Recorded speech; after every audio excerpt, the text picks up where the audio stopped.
Students का UG PG students का doubt आया था कि मेजर माइनर एमडीसी ये सब कैसे लेना है, तो उनका डिमांड आया था कि इस पर एक वीडियो बना दिया जाए। तो चलिए उसी पर आज चर्चा करते हैं, डिस्कशन करेंगे। और एक और क्वेश्चन था कि 3 साल के बाद छोड़ सकते हैं या नहीं। ये जो यूजी पीजी प्रोग्राम है इसमें 3 साल के बाद एग्जिट कर सकते हैं या नहीं, तो उसको भी देखते हैं कि क्या इसका प्लान है। तो ये आप देख रहे हैं यूजीसी का curriculum and credit framework for undergraduate programmes. तो यूजीसी क्या कहता है, चलिए देखते हैं।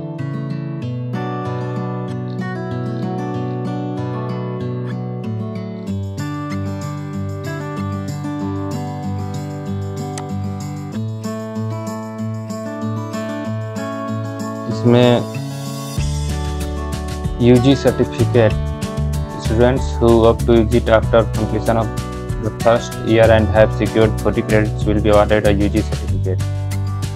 यूजीसी ये कहता है कि आप यूजी पीजी प्रोग्राम में जो एनईपी 2020 के अनुसार चल रहा है, तो आप हर साल एग्जिट कर सकते हैं।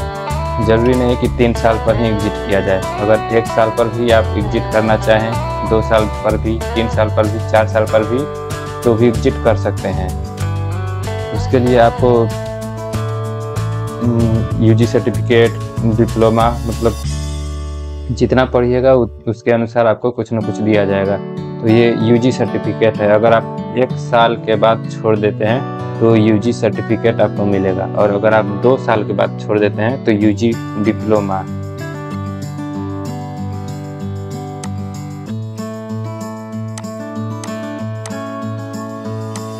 UG diploma. और अगर आप 3 साल के बाद छोड़ते हैं तो 3 ईयर यूजी डिग्री। लेकिन इसमें 3 ईयर यूजी डिग्री में ऑनर्स नहीं मिलेगा। ऑनर्स आपको 4 साल पर मिलेगा। जब आप 4 साल के बाद एग्जिट करेंगे तो 4 year UG degree with honours आपको मिलेगा, और 5 साल पर छोड़िएगा तो इंटीग्रेटेड एमएससी का डिग्री मिलेगा। तो आप 3 साल पर बीएससी का डिग्री लेकर जा सकते हैं, या फिर बीए का डिग्री, और अगर ऑनर्स का चाहिए तो 4 साल। एक और चीज़, ये यूजीसी का जो है, इसमें एनईपी में मल्टीपल एग्जिट एंड एंट्री है। तो मान लीजिए अगर आप 1 साल के बाद आप छोड़ दिए, यूजी सर्टिफिकेट आपको मिल गया, लेकिन अगर आप फिर से एंट्री चाहते हैं तो उसके लिए जब आप छोड़िएगा यूजी सर्टिफिकेट के लिए, तो वहाँ पर आपको समर इंटर्नशिप करना ज़रूरी है, तभी आप फिर से मतलब एडमिशन ले पाइएगा। तो समर इंटर्नशिप का ख्याल रखना होगा यहाँ पर अगर छोड़िएगा तब। अब चलते हैं मेजर माइनर, जो हम लोग का मेन टॉपिक है कि माइनर क्या लें, एमडीसी क्या लें, उस पर। तो सबसे पहले देखते हैं कि हम लोग को पढ़ना क्या क्या है। तो ये हमारा central university of south Bihar statistics का सिलेबस है, तो इसी में से हम एग्जाम्पल लेके बताते हैं।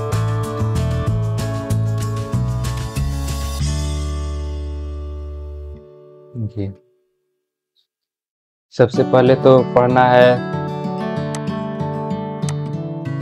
मेजर, जिसमें आपने एडमिशन ले रखा है। स्टैटिस्टिक्स हो सकता है, इकोनॉमिक्स हो सकता है, मैथमेटिक्स, या फिर कोई भी यूजी पीजी प्रोग्राम जिसमें आपने एडमिशन ले रखा है। तो फर्स्ट तो ये हो गया मेजर। इसका क्लास आपको साइंस का होगा तो आर्यभट्ट में चलेगा, या फिर आर्ट्स का होगा तो चाणक्य भवन में चलेगा। और दूसरा आता है माइनर।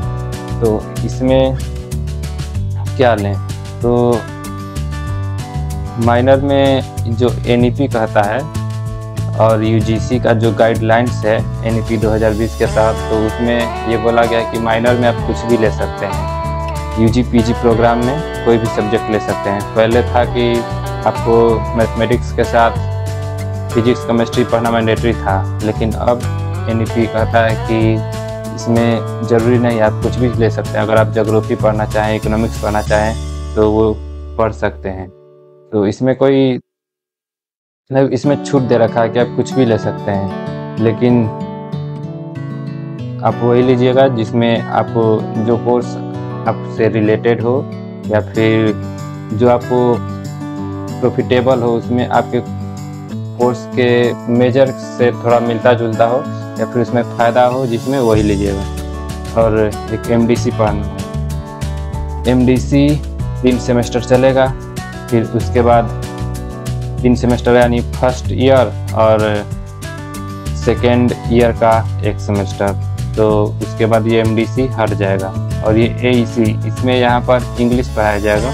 तो इसमें एईसी मतलब एबिलिटी इन्हेंसमेंट कोर्स में इंग्लिश आपको ये मैंडेटरी है, ये 2 साल पढ़ना है। और एसीसी ये एक्चुअली लैब का यह स्किल इन्हेंसमेंट कोर्स है। तो इसमें जो हम लोग का स्टैटिस्टिक्स का है, तो हम लोग को यहाँ पर पढ़ाया जाता है, लैब करवाया जाता है कंप्यूटर पर। और जो बाकी लोग हैं मैथमेटिक्स का, उसमें भी पहले लेटेक्स और मैटलैब पढ़ाया जाता था और उसके बाद स्वयं पर भी पढ़ने के लिए बोला जाता है। और इसके बाद वैल्यू एडेड कोर्स, ये 1 साल चलेगा। वैल्यू एडेड कोर्स 2 है, तो ये दोनों 1 साल चलेगा। और ये 1 सेमेस्टर में 2 VAC चलेगा, तो 2 सेमेस्टर में 4 हो गया। तो आपको 4 वैल्यू एडेड कोर्स 1 साल में पढ़ना है। तो यही हो गया major, minor, MDC, AEC, ACC, VAC, इतना चीज़ पढ़ना है। अब चलिए देखते हैं कि माइनर में क्या लें। तो माइनर में हम पहले बताते हैं कि स्टैटिस्टिक्स में कौन कौन किसे लेना चाहिए। स्टैटिस्टिक्स में तो सबसे पहले आते हैं computer science. Computer science and artificial intelligence का जो इसी बार कोर्स लॉन्च हुआ है, तो उनके लिए उनसे रिलेटेड फील्ड एक ही हमको लगता है कि है, स्टैटिस्टिक्स ही है जो लेना चाहिए उन लोग को। क्योंकि computer science and artificial intelligence अगर अलग अलग होता, जैसे कंप्यूटर साइंस अलग होता और आर्टिफिशियल इंटेलिजेंस अलग होता, तो हम कहते हैं कि कंप्यूटर साइंस वालों को माइनर एआई ले लेना चाहिए और एआई वालों को माइनर कंप्यूटर साइंस ले लेना चाहिए। लेकिन चूँकि ये एक ही में करवाया जा रहा है, तो हम तो यही बोलेंगे कि माइनर में आप लोगों को स्टैटिस्टिक्स ले लेना चाहिए, क्योंकि ये आपसे रिलेटेड है। स्टैटिस्टिक्स क्योंकि आधा मैथ से जुड़ा हुआ है, कंप्यूटर साइंस से जुड़ा हुआ है और इकोनॉमिक्स से जुड़ा हुआ है। तो आपके लिए तो यही एक, मुझे जहाँ तक लगता है कि कंप्यूटर साइंस वाले स्टूडेंट्स को माइनर में स्टैटिस्टिक्स ही लेना चाहिए। और फिर दूसरा किसे लेना चाहिए? दूसरा हो गया मैथमेटिक्स वालों को। तो मैथमेटिक्स वालों को स्टैटिस्टिक्स ले सकते हैं या फिर कंप्यूटर साइंस माइनर के रूप में। ये इन दोनों में से कोई भी ले सकते हैं आप, स्टैटिस्टिक्स या कंप्यूटर साइंस एंड एआई में से। तो अगर हम कहें तो स्टैटिस्टिक्स ही ले लीजिए, क्योंकि ये मैथ का ही है। स्टैटिस्टिक्स में आप पढ़िएगा तो आपको पता नहीं चलेगा कि मैथमेटिक्स पढ़ रहे हैं या स्टैटिस्टिक्स। अगर आपको मैथ अच्छा लग रहा है तो ये भी स्टैट्स भी अच्छा लगेगा। इसमें जैसे सिलेबस भी फर्स्ट सेमेस्टर का तो वही है, 12th वाला है स्टैटिस्टिक्स में। फिर सेकेंड सेमेस्टर में भी आइएगा तो 12th वाला ही है। अब थर्ड सेमेस्टर से थोड़ा लेवल अप होता है और वो पढ़ाया जाता है जो अब तक हम लोगों ने नहीं पढ़ा है। तो फर्स्ट ईयर आपका अच्छा से बीत जाएगा अगर आप मैथमेटिक्स के स्टूडेंट हैं और स्टैटिस्टिक्स ले रहे हैं तो प्रॉफिटेबल ही रहेगा। और कंप्यूटर साइंस ले सकते हैं, इसमें कोई दिक्कत नहीं है। अब आते हैं कॉमर्स वालों को। कॉमर्स वालों को मुझे लगता है कि 2 चीज़ ले सकते हैं, या तो इकोनॉमिक्स या फिर स्टैटिस्टिक्स। पर हमको जहाँ तक लगता है कि इकोनॉमिक्स से ज़्यादा CGPA आपका स्टैटिस्टिक्स में ही बनेगा। मेरा जो एक्सपीरियंस है वही मैं शेयर कर रहा हूँ कि मुझे लगता है कि इको से ज़्यादा स्टेट्स में ही आपका CGPA अच्छा बनेगा और CGPA मैटर करता है। अगर आप कॉमर्स पढ़ रहे हैं तो CGPA मैटर करता है और स्टैटिस्टिक्स आपके लिए प्रॉफिटेबल ही रहेगा, क्योंकि इसमें जब आप अकाउंटेंसी पढ़ने जाइएगा, अकाउंटिंग करिएगा तो उसमें इसका भरपूर मात्रा में यूज है। और data analysis and data interpretation जब आप करने जाइएगा, जब पढ़िएगा अकाउंटिंग में, तो इसमें भी इसका भरपूर मात्रा में यूज है। और जब आप आगे हायर स्टडी के लिए जाइएगा और मार्केटिंग का जब आपको मिलेगा, कोई प्रोजेक्ट वगैरह मिलेगा, तो उसमें इसके बिना कुछ काम होगा नहीं। तो अभी तक मैथमेटिक्स हो गया और कंप्यूटर साइंस और कॉमर्स हो गया, और लास्ट में आते हैं इकोनॉमिक्स। तो इकोनॉमिक्स को तब बिना सोचे समझे स्टैटिस्टिक्स ले लीजिए, क्योंकि इकोनॉमिक्स और स्टैटिस्टिक्स का कॉम्बिनेशन मतलब कॉमन ही रहता है, एक ही टाइप का होता है। हम तो बोलते हैं कि स्टैटिस्टिक्स वालों को भी इकोनॉमिक्स लेना चाहिए अगर उनका मर्जी है तो, क्योंकि स्टैटिस्टिक्स और इकोनॉमिक्स का कॉम्बिनेशन हर जगह देखने को मिलता है। अभी जो आपको UGC का गाइडलाइन दिखाएंगे तो उसमें भी एग्जाम्पल जो लिया हुआ है तो स्टैटिस्टिक्स और इकोनॉमिक्स का ही एग्जाम्पल लिया हुआ है। तो ये कॉम्बिनेशन बहुत अच्छा रहता है। और यही नहीं बल्कि इकोनॉमिक्स वालों को स्टैटिस्टिक्स का ज़रूरत है। आगे जब इकोनॉमिक्स में आप पढ़िएगा इकोनोमेट्रिक्स, तो उसमें स्टैटिस्टिक्स के बिना कुछ काम होने वाला नहीं है, उसमें स्टैटिस्टिक्स ही है, ज़्यादातर स्टैटिस्टिक्स ही आपको पढ़ना पड़ेगा। तो जो चीज़ बाद में आखिर पढ़ना ही है तो पहले से ही पढ़ते रहिए, बेस आपका स्ट्रॉन्ग हो जाएगा। और इस बार जो आपके सीनियर लोगों ने इकोनॉमिक्स में फर्स्ट सेमेस्टर में एक गलती कर दिया था कि इकोनॉमिक्स वाले स्टैटिस्टिक्स नहीं लिए थे, लेकिन अब फिर से सेकेंड ईयर में वो लोग आके फिर से स्टैटिस्टिक्स पढ़ रहे हैं। तो उससे अच्छा आप पहले से ही स्टैटिस्टिक्स पढ़ते रहिए, और क्योंकि बाद में पढ़ना ही है। MSc अगर करिएगा तो हायर स्टडी में जाइएगा तो इसके बिना कुछ काम नहीं चलेगा, आपको अलग से पढ़ाया जाएगा और उसके लिए डिफ्रेंशिएशन, इंटीग्रेशन तो पढ़ना ही पड़ेगा। और आर्ट्स का बाकी सब्जेक्ट है तो उसमें आप ले सकते हैं अपने मर्जी के अनुसार। ये जो अभी हम बताएं तो ये रिलेटेबल है। तो और पॉलिटिकल साइंस वगैरह हो गया तो आप उसमें उतना कुछ नहीं है, आप कुछ भी ले सकते हैं।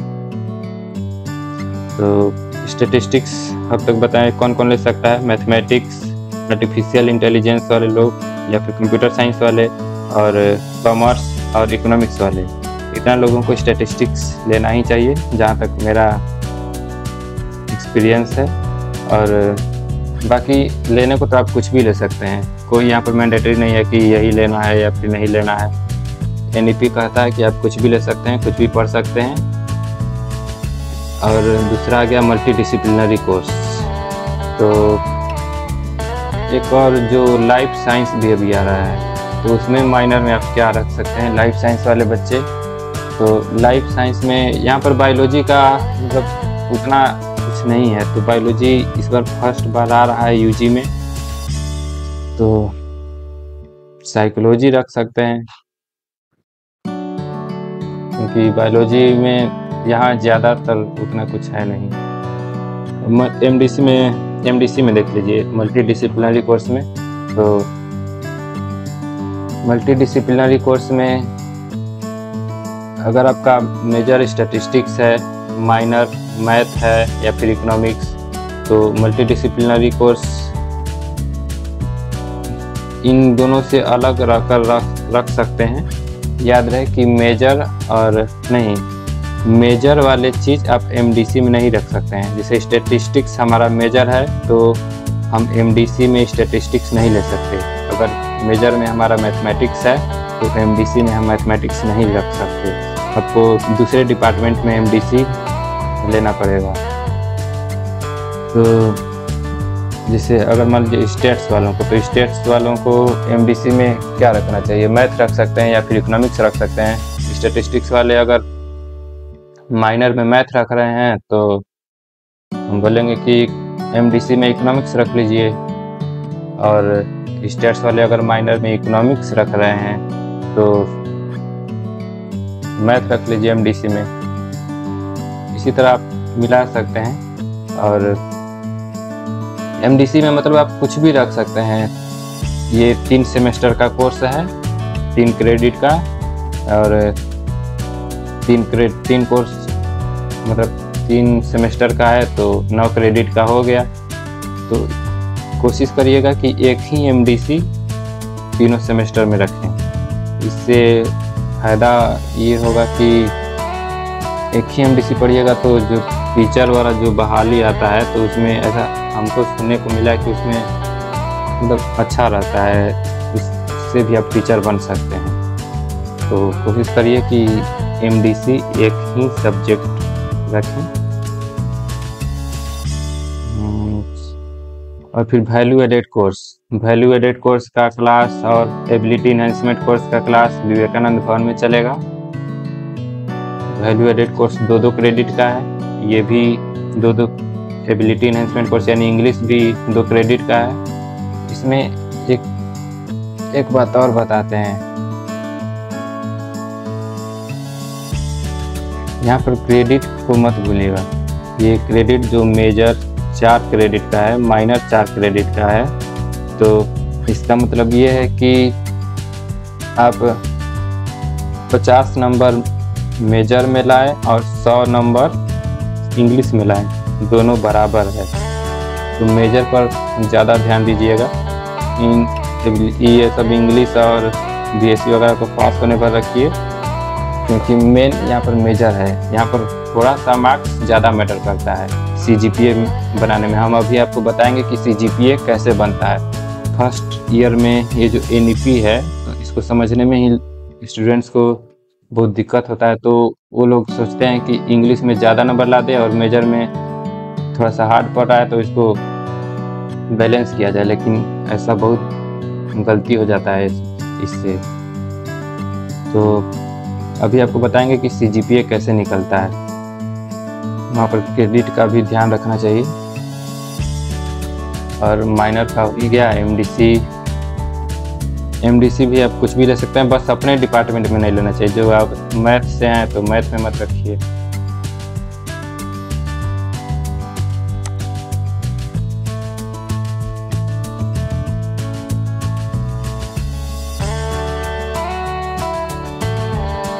ये देखिए यहाँ पर जो बोले थे कि इकोनॉमिक्स और स्टैटिस्टिक्स, यूजीसी भी इसका एग्जाम्पल दिया हुआ है। Minor discipline, minor helps student to gain a broader understanding beyond the major discipline. For example, if student pursuing an economics major obtains some minimum of 12 credits from a bunch of courses in statistics, then a student will be awarded BA degree in economics with a minor in statistics। तो economics वाले बिना सोचे समझे statistics ले लीजिए minor में।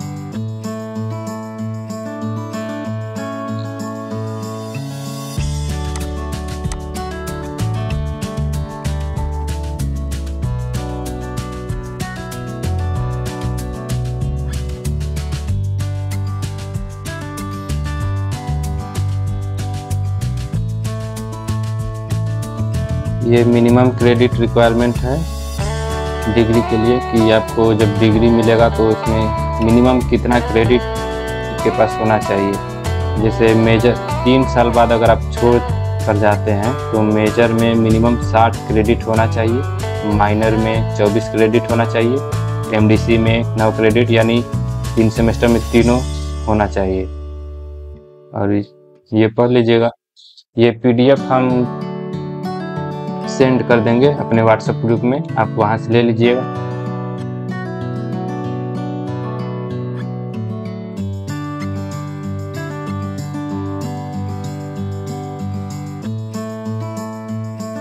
एक चीज़ और आपको बताते हैं, जैसे मान लीजिए मैथमेटिक्स में आपने एडमिशन लिया और 1 साल के बाद अगर आपको लगता है कि नहीं हम स्टैटिस्टिक्स में एडमिशन लेना चाहते हैं, या फिर स्टैटिस्टिक्स में आपने एडमिशन लिया और आपको लगता है कि 1 साल बाद मैथमेटिक्स में एडमिशन लेना चाहते हैं, तो NEP ये कहता है कि आप 1 साल के बाद मेजर माइनर इंटरचेंज कर सकते हैं। मान लीजिए अगर आपने स्टैटिस्टिक्स में एडमिशन लिया और आप चाहते हैं कि अपने फील्ड से रिलेटेड जो साइंस में है, तो साइंस में कोई और सब्जेक्ट में हम चले जाएं, तो ऐसा NEP कहता है कि ऐसा पॉसिबल है। यहाँ पर देखिए, change of major, students can opt for a change of major within the broad discipline natural and physical sciences, mathematical, statistics and computational sciences, library information and media science, commerce and management and humanities and social sciences at the end of the first year. लेकिन यहाँ पर अभी है कि अभी ये नया अभी लागू नहीं हुआ है, तो अभी यहाँ पर ये सिस्टम लागू नहीं हुआ है और फर्स्ट बैच तो हम ही लोग हैं, तो अभी लागू नहीं हुआ है। लेकिन NEP अगर लागू हो गया है तो मतलब ये भी लागू हुआ होगा, तो इसके बारे में आप पता करिएगा। हाँ, लेकिन NEP में ये है कि अगर आप 1 साल पढ़ लिए मैथमेटिक्स और अगर आप चाहते हैं कि स्टैटिस्टिक्स में मैथमेटिक्स से किसी और फील्ड में चले जाएं तो जा सकते हैं। मेजर माइनर इंटरचेंज हो सकता है।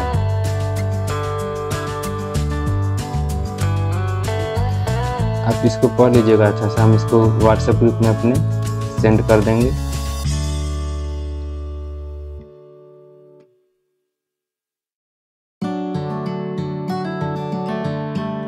ये अब GPA और CGPA देख लीजिए कैसे निकलता है।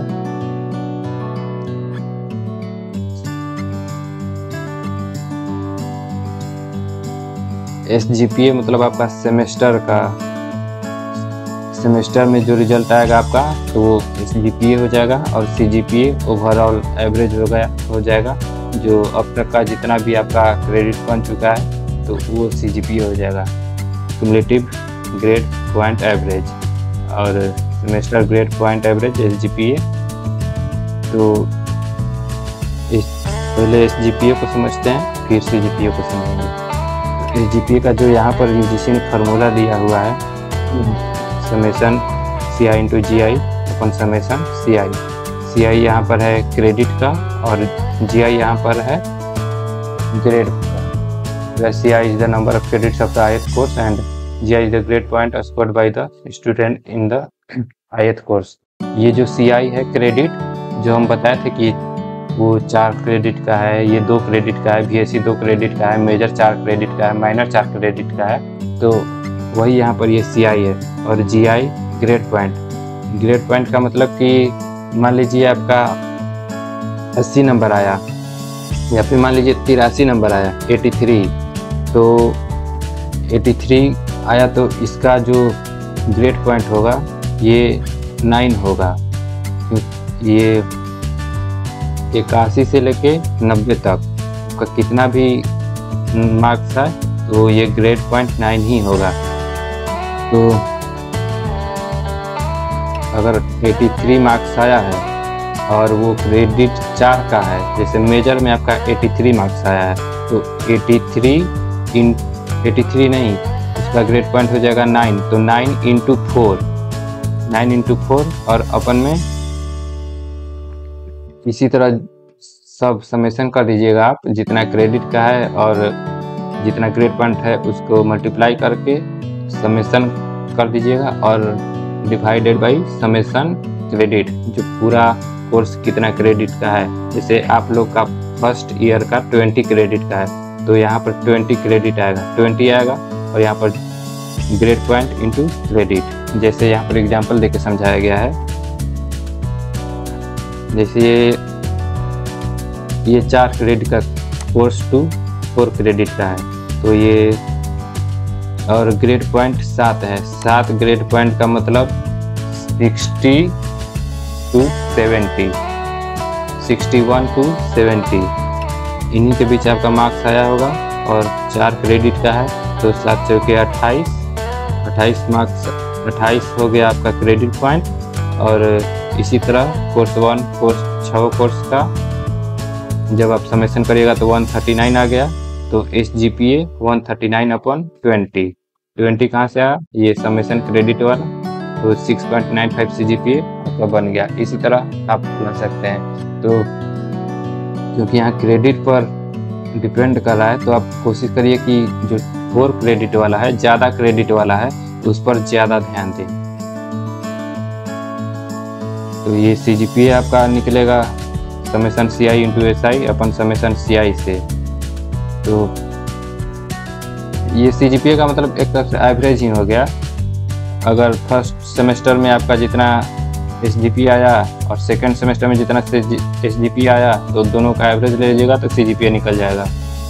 तो यहाँ पर जो फार्मूला दिया हुआ है क्रेडिट इंटू SI, ये SGPA था और अपन टोटल क्रेडिट, तो CGPA निकल जाएगा इससे।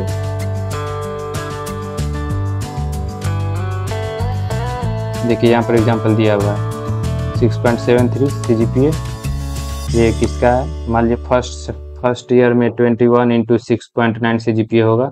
ये 21 क्रेडिट है और ये SGPA, और इसी तरह ये सेकंड सेमेस्टर वगैरह या फिर जो भी ईयर होगा सेमेस्टर ही होगा, उसी के हिसाब से मल्टीप्लाई करके आप जो टोटल क्रेडिट बनेगा उसमें से डिवाइड कर दीजिएगा तो आपका CGPA आ जाएगा।